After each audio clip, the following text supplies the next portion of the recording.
Hi, everybody. I'm Tim Schroeder, and I am the owner of Schroeder Amplification, Inc. here in Chicago, Illinois, or just outside of Chicago, Illinois.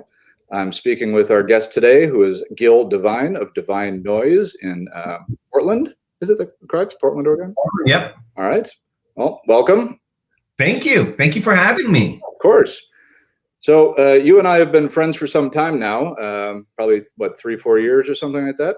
At least that. Yeah, we met through a charity event with Jeff Tweedy, and yeah, we became fast friends. It's interesting though, we've never met face to face. I feel like I'm meeting my pen pal for the first time.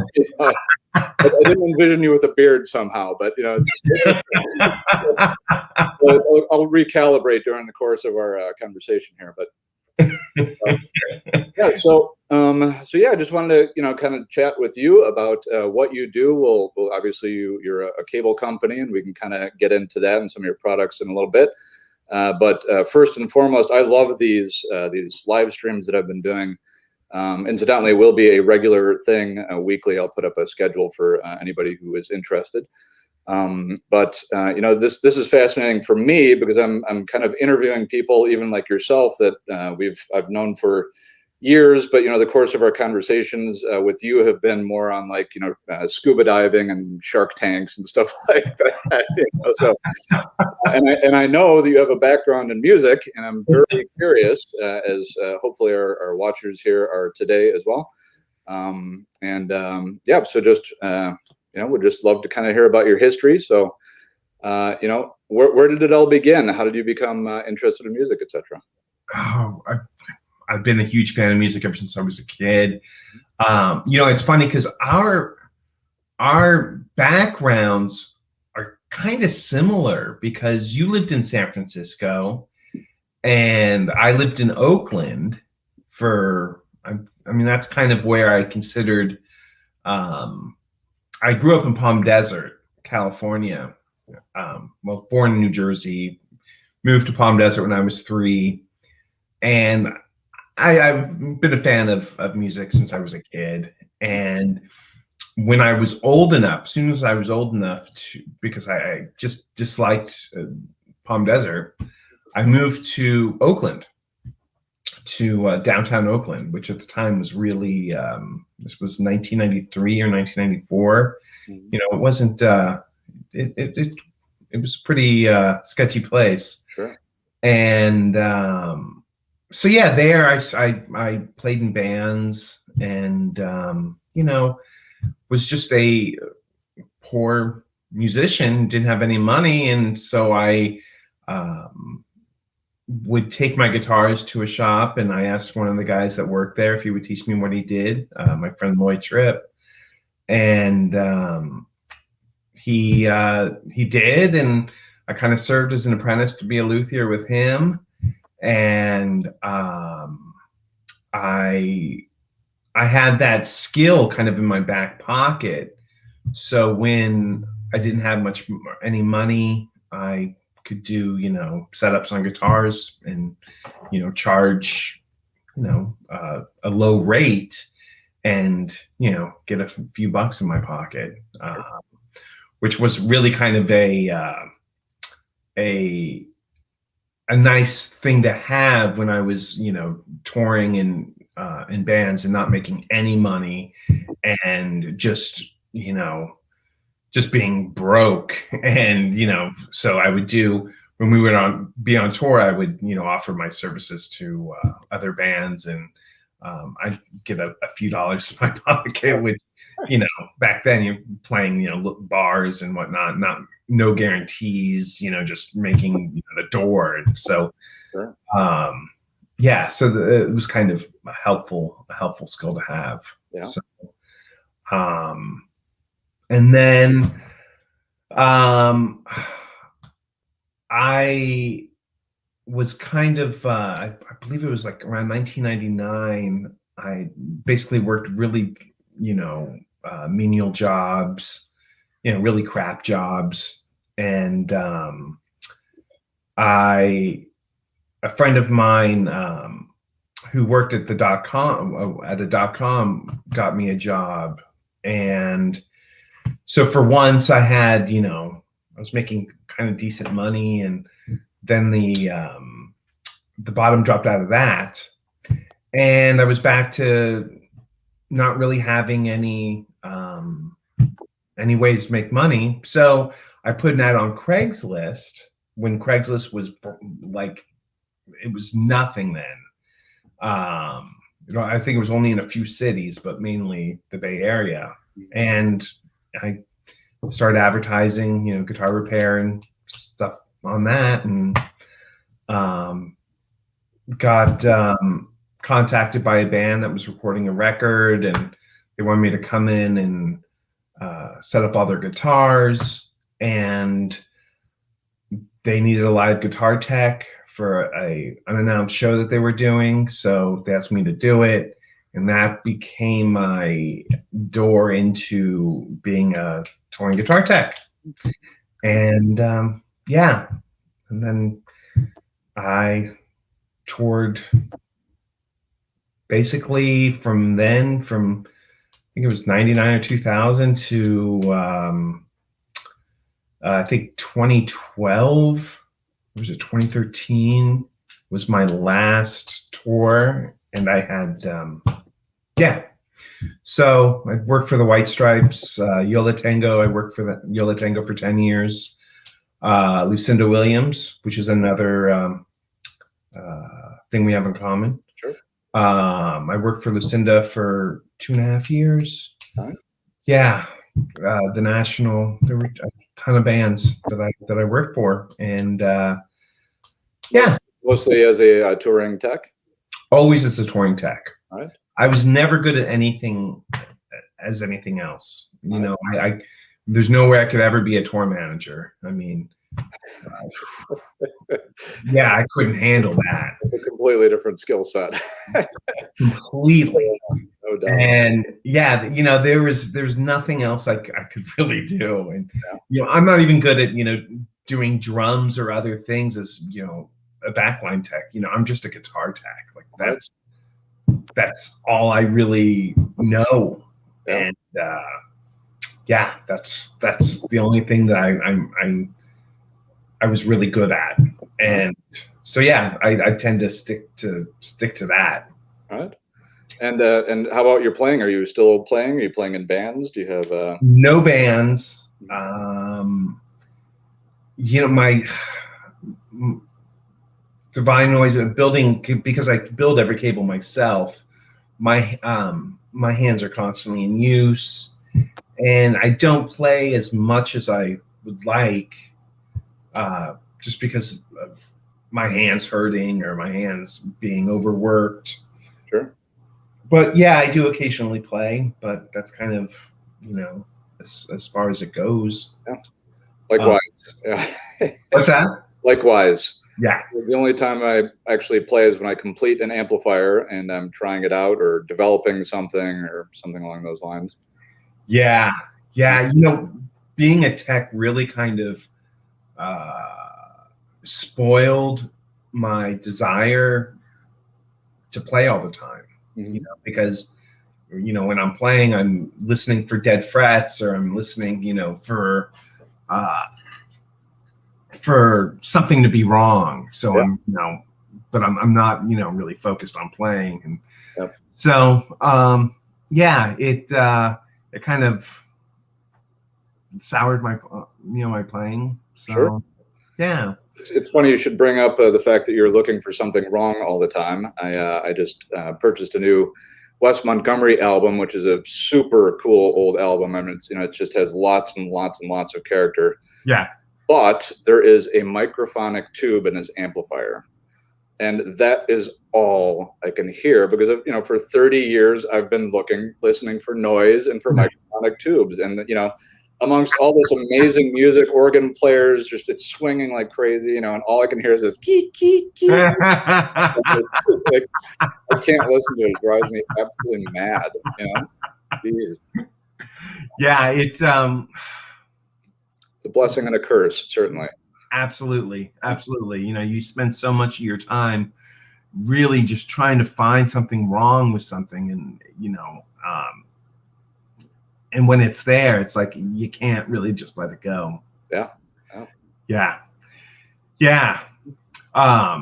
So yeah, I started this company as an exit strategy to get out of touring because I was a bit burned out. So I started this company in 2009 because I'd been making so many people's guitar cables. I used to do it for the bands I worked for. So I've been making guitar cables for so long using, a third party's wire, that I designed my own wire and had it made, and and there was a way bigger market then in 2009 than there is now. Now there's tons of smaller cable companies. Sure.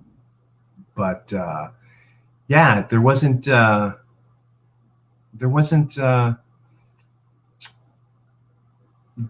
definitely wasn't a whole lot of competition with, because you had your really big, your huge cable companies, and then there was, a few people like me. Yeah. But yeah, so so in 2009 I started this, and I started cutting back on touring, and yeah, it just kind of worked out to where dealer orders would come, and that's what I would do in my time off of touring and in between little breaks. And I slowly cultivated a business and made a business that, I was able to transfer, or I was able to, pretty seamlessly, go from touring guitar tech to cable manufacturer. Or yeah, it was pretty seamless, and yeah, I was really pretty grateful for that. Probably nice that you had you certainly had from your touring expertise, etc., and experiences, you certainly had a built-in star-studded client list. Yeah, I did. But I mean, geez, I never thought I would have the amount of artists that I do now. I mean, that's yeah, I had a few to start with, but it really it took off after, once this became a full-time thing. Yeah, so it's pretty. I almost, would say I'm definitely, really, really fortunate and lucky to have so many guitar players, believe in me and believe in my products and what I make. So, I mean, well, I'm a dealer, though I sell. I send everybody to you directly.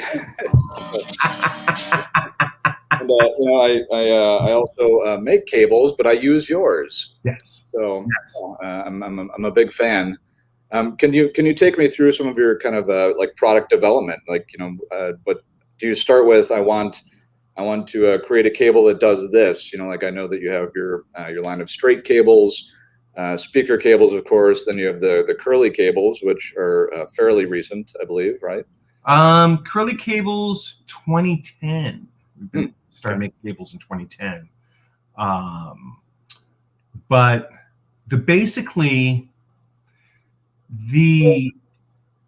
I believe in having a simple menu at restaurants.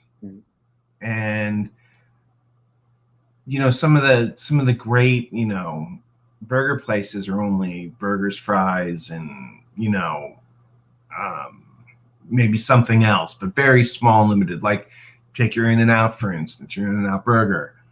And I kind of have the same philosophy as that, where I like to keep things very simple as far as the options. I mean, people can kind of glaze over with the small amount of options I have now. I couldn't imagine if I had this line or this line or this line. It's like, when I'm talking to a guitar player and I'm like, do you want straight or right angle plugs on that? And they like, huh?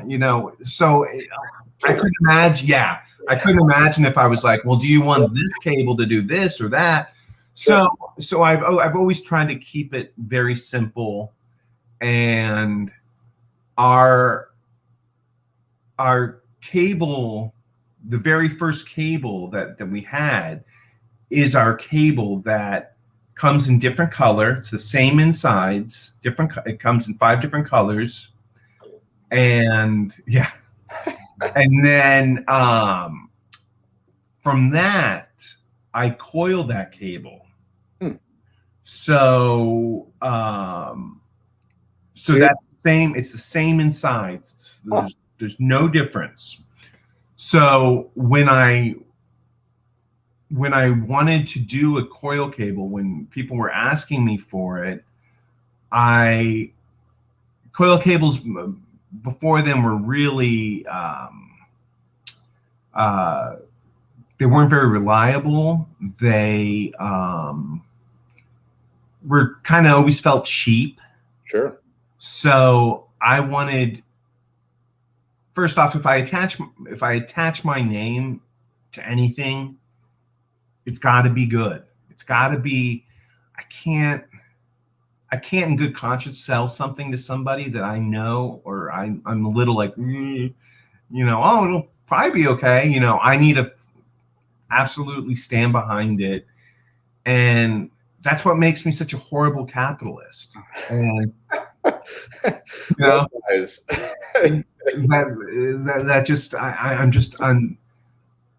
if I was a good businessman, I would have a team of people here making cable, and I would have a bunch of different lines, to for economy, or for, I'm not good at that, and I don't want to do that. Yeah. So I have, our one cable that is either straight or coiled, and we also have our teeny cable, which is the same insides as the normal cable, just with a very thin jacket. So, I mean, is it as resistant to microphonics and that kind of thing? Is it? Is it as resistant to microphones? Yes, absolutely. It has the semiconductive layer that goes over the center conductor. So yeah, it's just as resistant to microphonics as our normal stuff. But it's mostly for pedal boards. So it's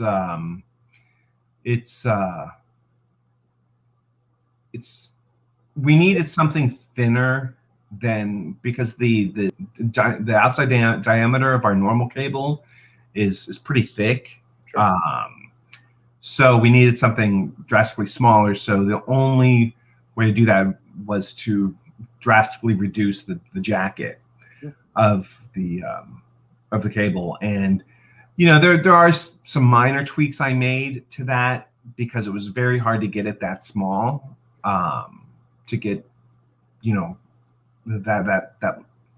to get that cable in such a small with such a small diameter. So like that semiconductive PVC layer, I made a little bit thinner. There's kind of like ways to manipulate it to kind of make it how you want. Sure. Without sacrificing. Yeah. So so it's basically all of our instrument cables, pretty much all the same inside. All right. So it uses all the same copper. It's basically, I try to keep it very simple. Although there is something I've wanted to do for quite a few years. I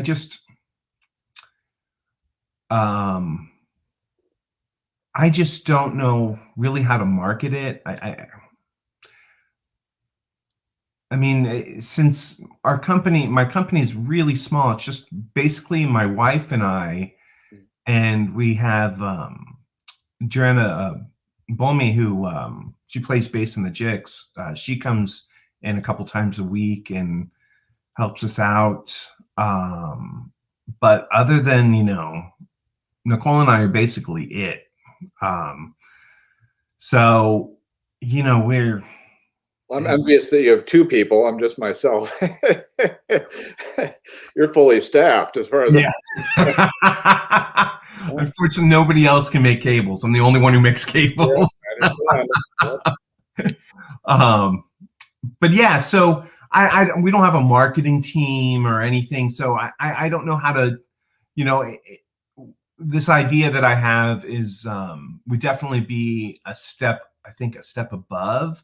Mhm. But with manufacturing cable, it's like you don't really know what you have until it's made in front of you. You know, I mean, you can kind of guess and theorize, um, but you don't really know what you have until it's actually made. Sure. So, which can cost a lot for to prototype something. Yeah, no doubt. Um, but it's kind of it's a crapshoot, especially when you pull the trigger and have a large run made.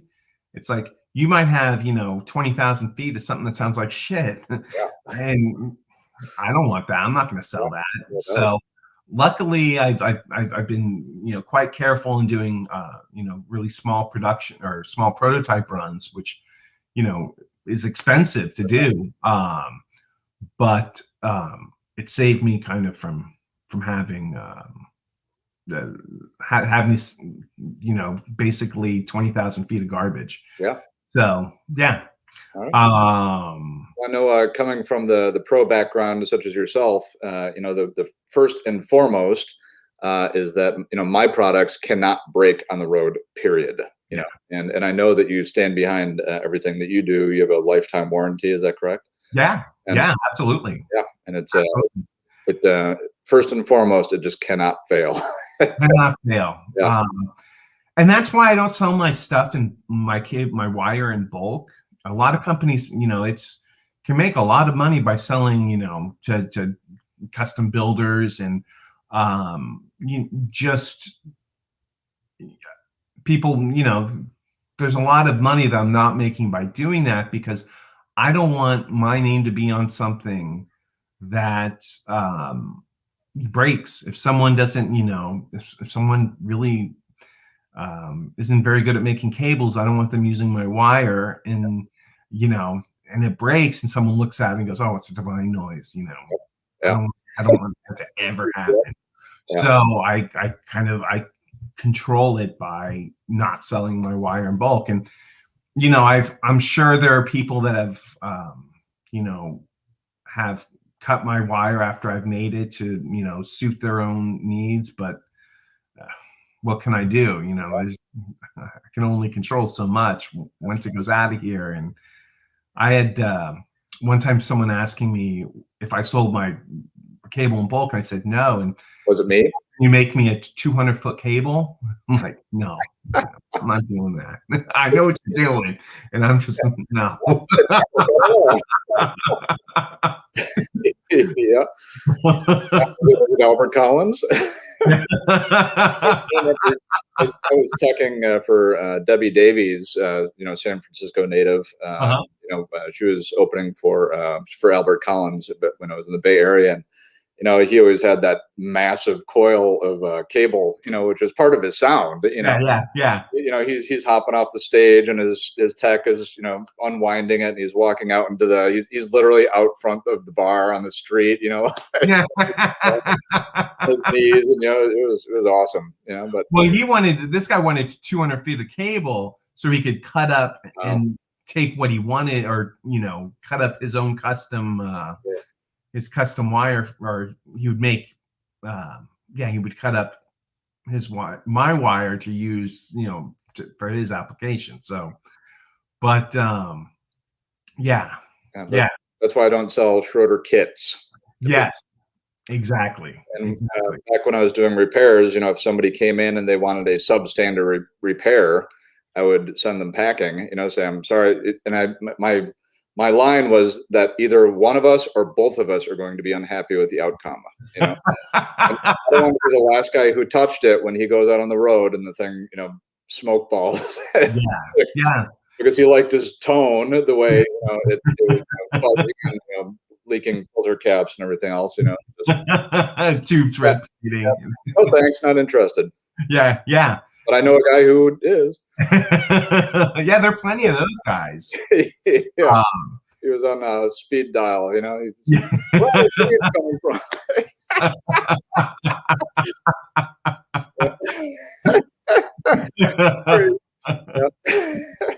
Gotta do what you gotta do, but yeah. Well, how long did you live in San Francisco for? I was only there for a couple of years. I was working for Gary Brower, Huh? stringed instrument repair, and I was I cut my teeth doing amazing things, next to Gary, and if not doing them myself, certainly watching him, so it was a tremendous experience. What year was that? Were you there? It was like 2000 to 2002. What year is it now? Probably like 89 to 2001, maybe. Okay. Oh, so we were in the Bay Area at the same time then. Yeah. Yeah, I moved to Portland in 2005. Right. 2005. But yeah. Well, I've got some questions here for you. One, Mika Palavos, who is a good customer and an awesome guy, saying, "Hey, Gil's from my hometown." Yes. No, he buys. Yeah. All right. Palm Desert. He's a good guy. And also an excellent customer and good friend, Tim Coughlin. He's asking, what's the most bizarre thing you saw on the road?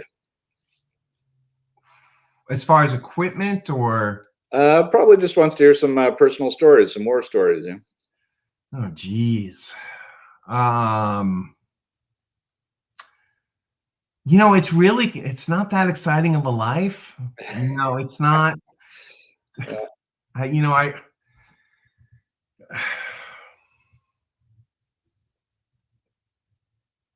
Oh man,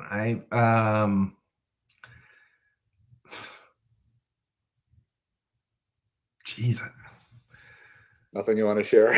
Nothing I really know. Like, that's what I'm thinking. Like, I wouldn't care if there was, something that exciting. I mean, it's just like any other job, except I don't get to go home at the end of the day. Yeah. So yeah, there's nothing like really. There was no like. It wasn't like it was, I guess, in the 1980s where there's groupies and stuff. Like, that kind of stuff doesn't.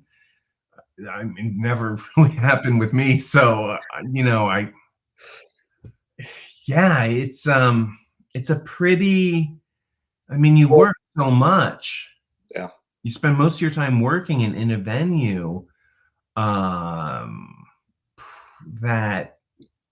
it's, and by the time I started touring, I was sober. So I didn't really, there wasn't really sex and drugs, there was rock and roll, I guess. But yeah. What was the worst food you ever consumed on the road? Oh, there's tons of that. Oh, in Japan, there's really they eat everything and on a fish. And I didn't try it. I didn't take any, but there's this Japanese delicacy called shirako, and it's fish semen. And yeah, no thanks. Yep. I'd like to be the person getting the fish all excited to get the. That's a weird job, huh? Yeah. It's. I mean, weird food. I can go on. Sure. I can't really tell you weird stories because nothing really weird. I'm sure there's something that's happened. I just can't remember. But weird food stories, sure. St. Louis delicacy, snoot. Yeah. Where it's basically barbecued snout, and it's just, if you do a Google search for snoot, it'll come up, and basically it's barbecued. It's like a pig snout there, and it's sliced, and that's it. And yeah, kind of like Rocky Mountain oysters, or yeah. Touring with Yo La Tengo, they're willing to them and the rest of the crew pretty much were always, let's try it. And I was like, ooh, not touching that, but I'll watch you guys. And they used to love just watching me like, ooh. I used to love it. And in fact, I would, in countries like, I don't really care for fish. So, when after a show, when the promoter would take you out in, fish-centric countries like, Japan or, countries that, that live off fish, have a lot of fish. I would go out to dinner with them, even though I knew there was nothing I would really want to eat there. Just, just to see what they were going to eat. Yeah. My wife did a tour. She's an opera singer. I don't know if you did. I think you did. Yeah. She did a tour of China a couple of years ago. She was actually supposed to go this past, well, I guess it was 2 years ago at this point, but she was supposed to leave December 26th and travel all the provinces where, COVID kind of sprouted forth from. She would have been coming home like in the middle of January. But she had gone a couple of years prior to that, and she's a Southern girl. She doesn't eat extravagant what Americans would consider kind of radical food.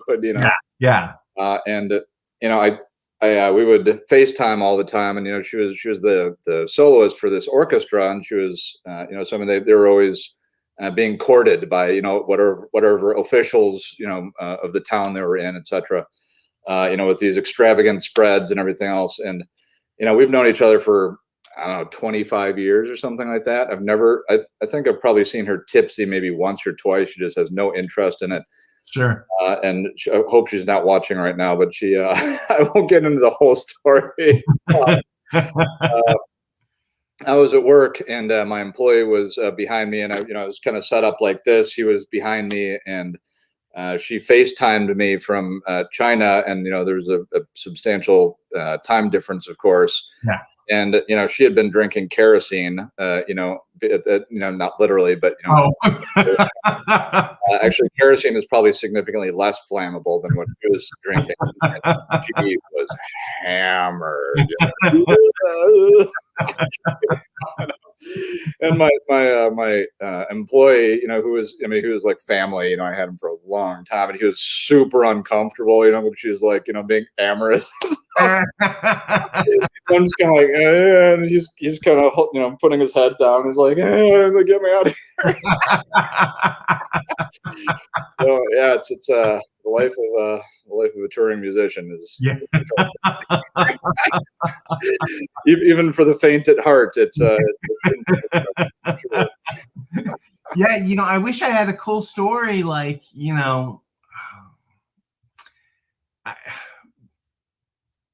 but there's just, I just don't have like any, all my stories start with, this one time we loaded into a venue and there were only, 3 stagehands, and I was, come on, no stage, that's like my story,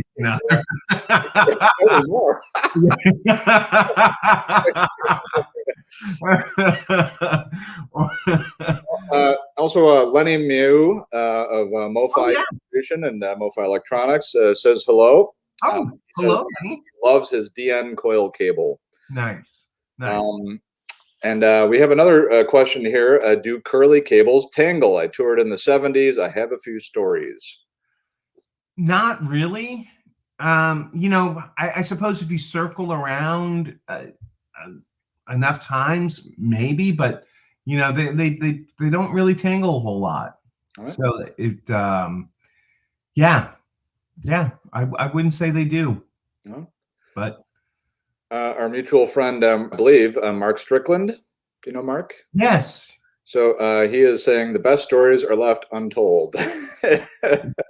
Exclamation points. So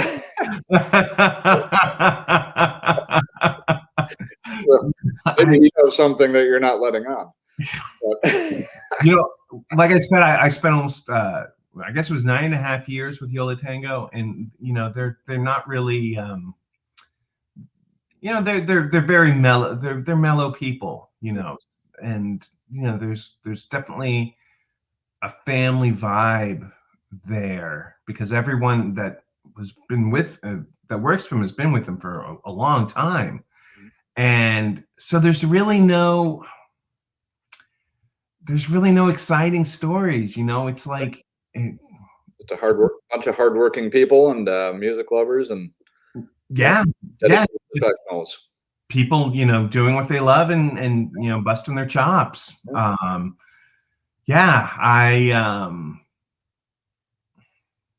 my favorite bands who are still alive are the same way.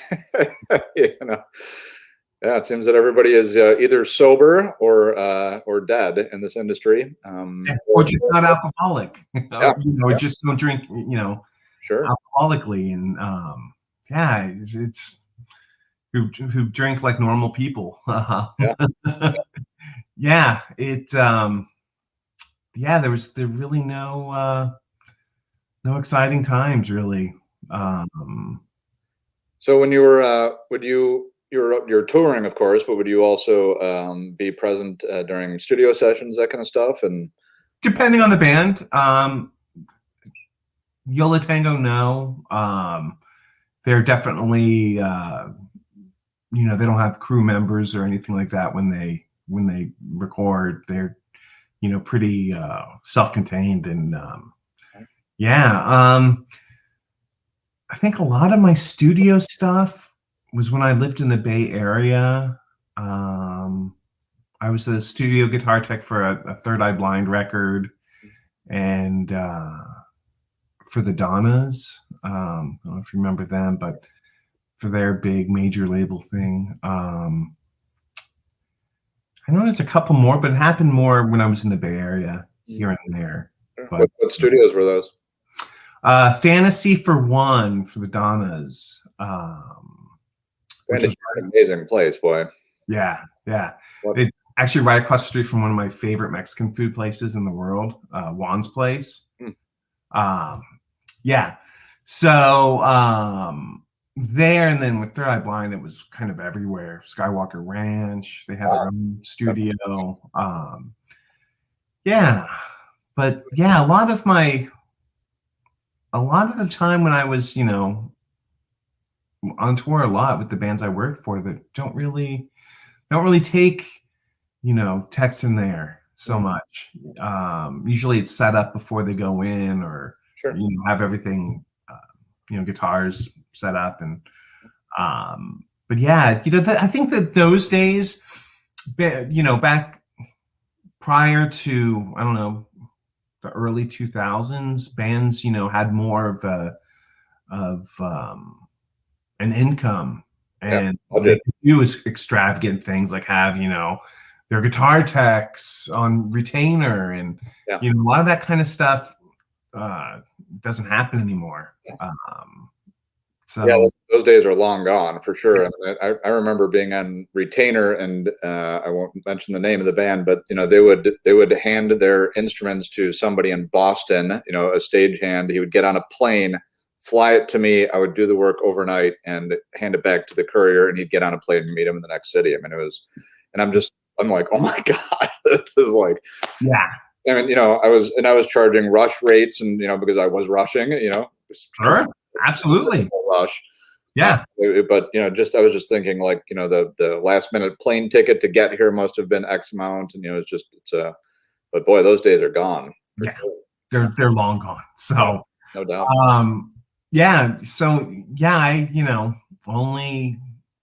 I think only did a few bands for the studio stuff, and and that's really kind of boring work. Oh yeah. I mean, you just sit there.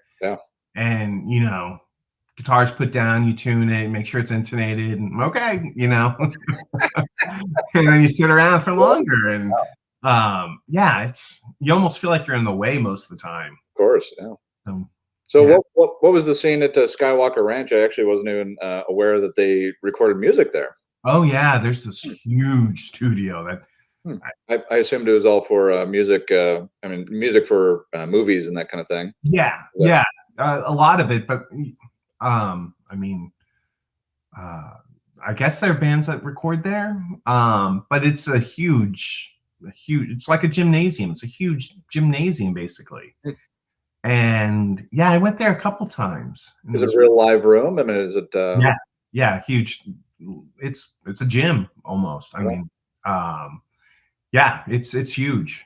Kind of like old Abbey Road, kind of huge, like where you've got the just vast space and yeah. I mean, it's in the middle of nowhere, kind of. You have to take like these small roads to get there. I mean, it's been, oh God, it's been probably 20 years now since I've been there. But yeah, located next to the Bat Cave. What's that? Located next to the Bat Cave, some bushes totally. out of the way. Yeah. Yeah, I remember it being hard to find. I mean, it was before, you had directions on your phone. So, sure. But yeah, it was definitely, it was cool to be there though. Yeah. So I've got another question here from Kel Mercer. Large enough for John Williams and an orchestra? Yes, that's definitely had orchestra vibe to it. I'm sure that there were. I mean, it was huge. Yeah, right on. And beautiful, and yeah, it was great. Wow. But yeah, definitely not where nothing like the places I've recorded. Sure. Yeah, into the same studio, perhaps. Yeah. Is this thing working? Yeah. No. Okay, get another one. Is this one working? No. Yeah. Oh, wow. Yeah. Well, is there anything else you'd like to chat about, or I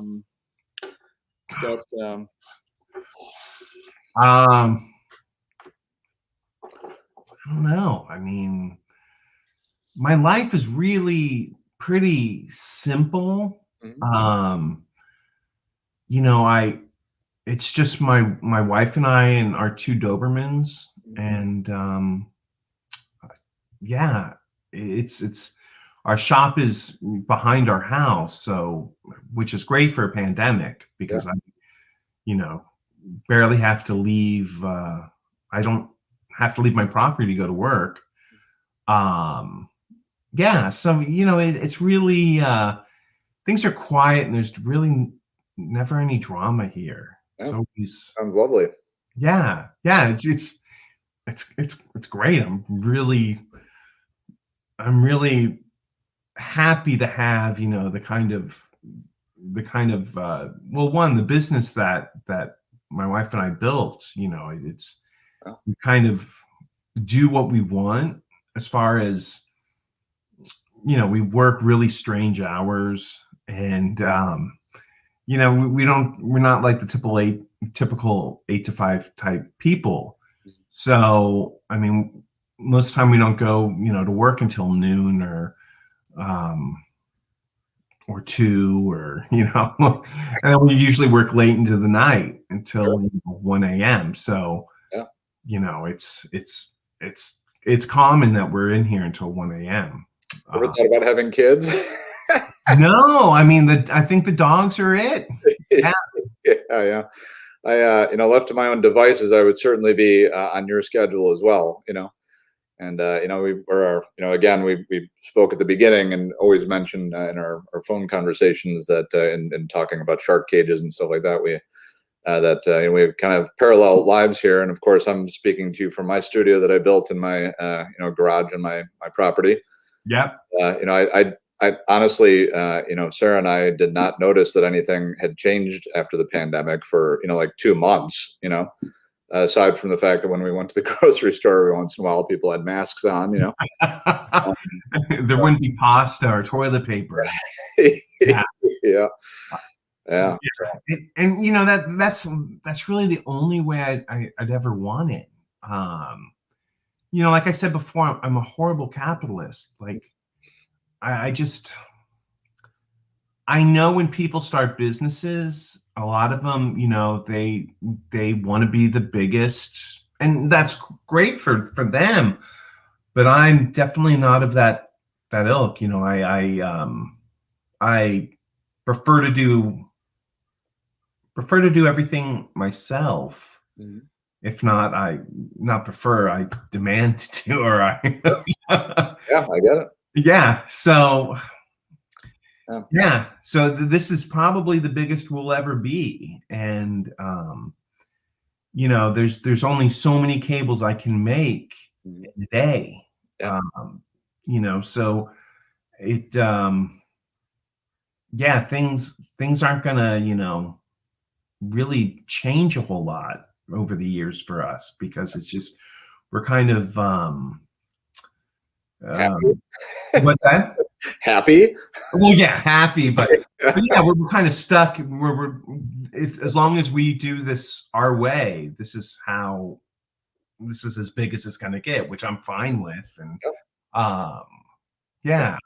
yeah, you Nice. know, as long as I'm able to go diving twice a year with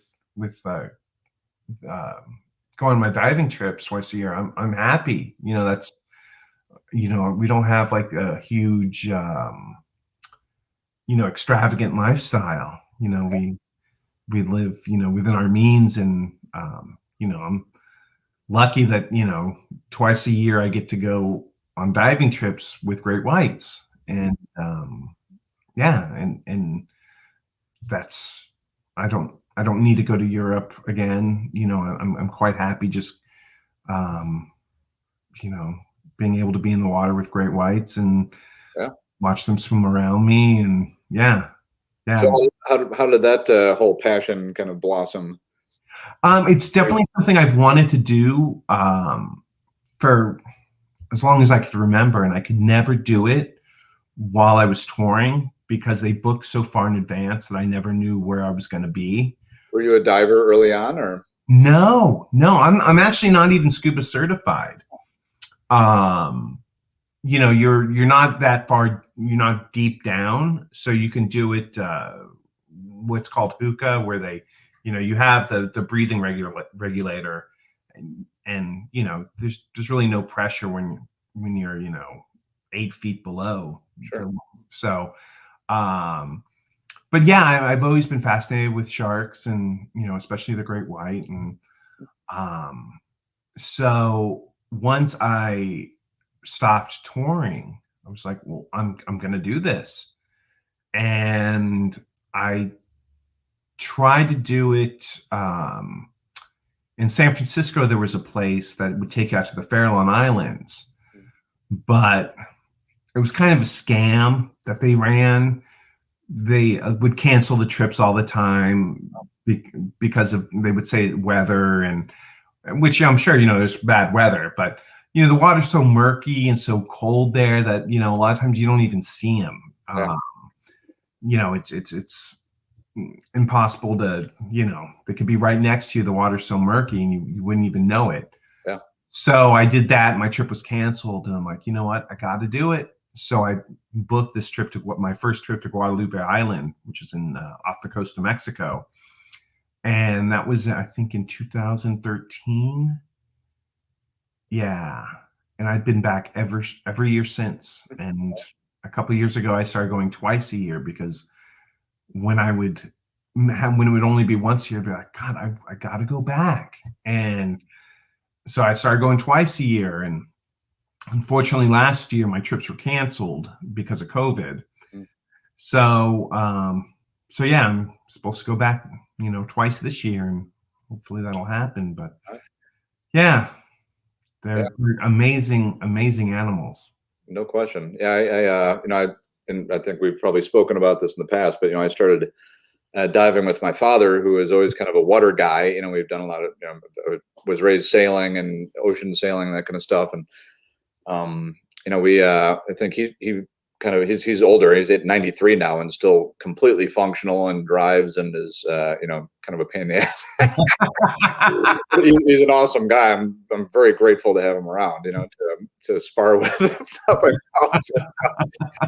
he, you know, I was very, very fortunate in that, you know, when he got into scuba diving, you know, it was, geez, you know, the early '80s, you know, and I started going with him, and you know, we were going to La Paz. Uh-huh. And I think my first diving trip was we're on the boat with National Geographic, and we're diving the tops of the seamounts. Uh-huh.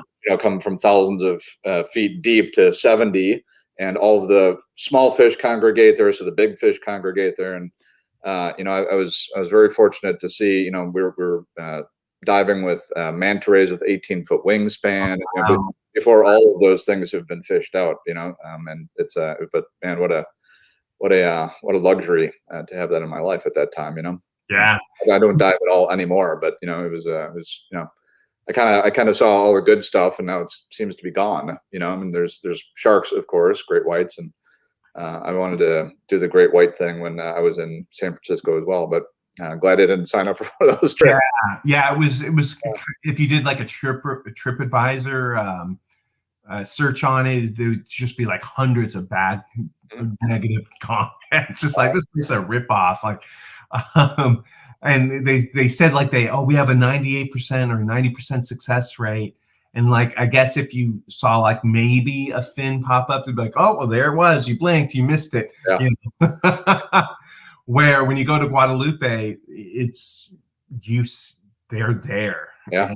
And, you see many of them. What a thrill. Yeah. It's I think I'd be afraid to do open water dives because I know what's out there. Yeah. I'd be a little too paranoid. Yeah. I mean, they're not malicious creatures. They're ambush predators, and if they want something, and if they think they have a good chance of getting it, because there is the whole risk reward thing that they do. They're smarter than most people think. Sure. If they want something, they think they can get it, they'll try to get it. And unfortunately, a lot of times when they do that to humans, the bites are so bad that people bleed out. Yeah. But I've one of these days, I keep saying one of these days I'm gonna make like a YouTube channel or a something to have all the footage and pictures of sharks that I have.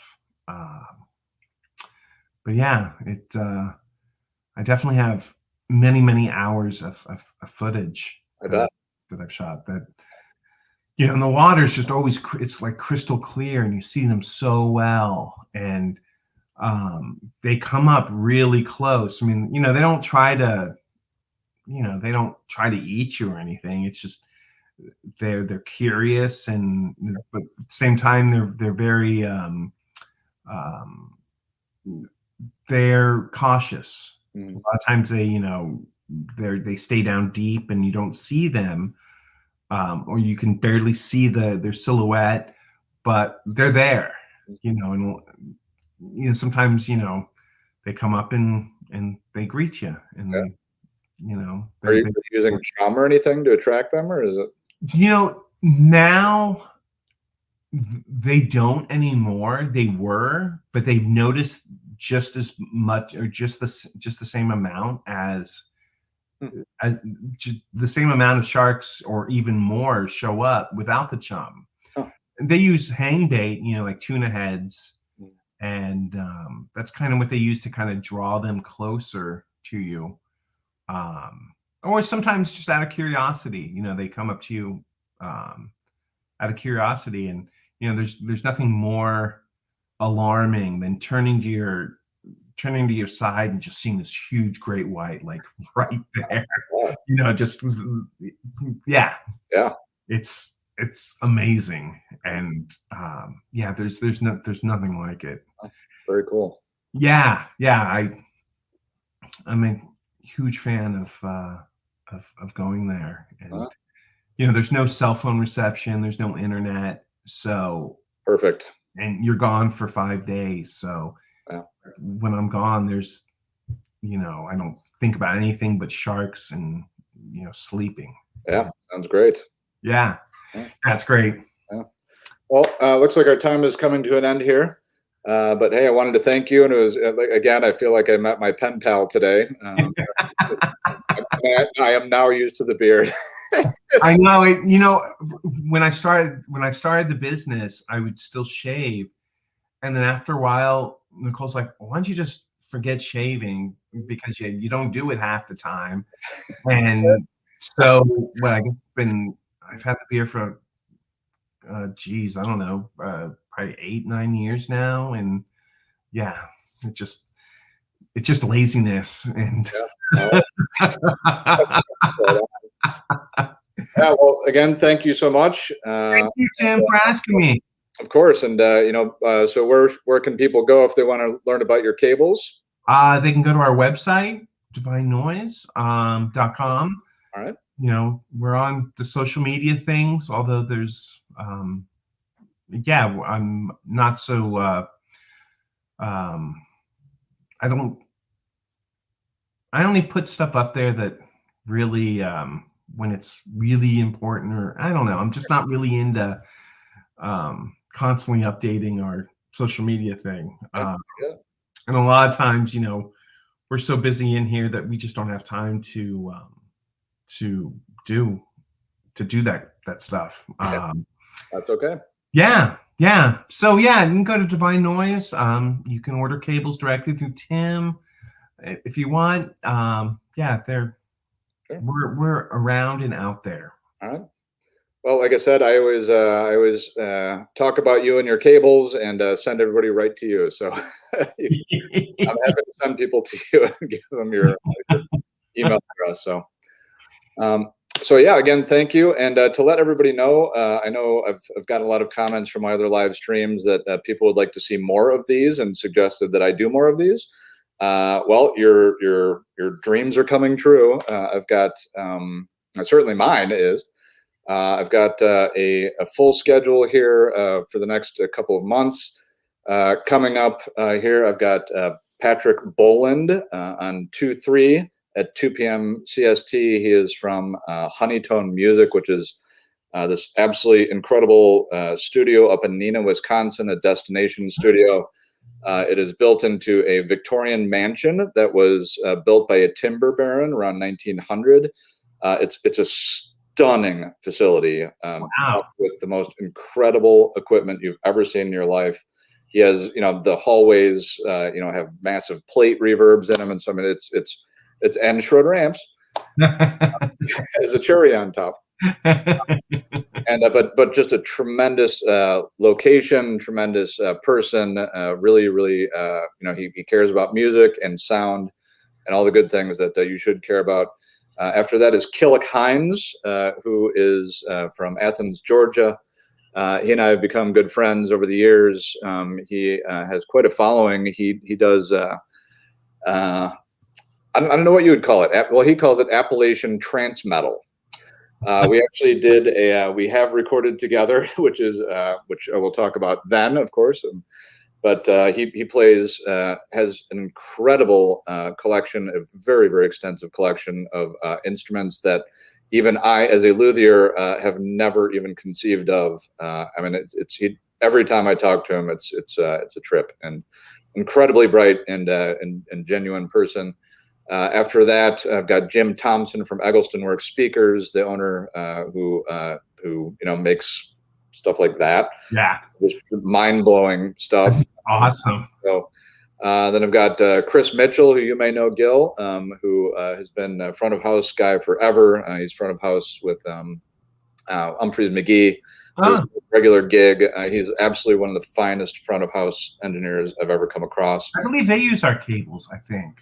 They very well may. And he, I saw him do shows at Red Rocks, when I was filming there with Humphreys, and,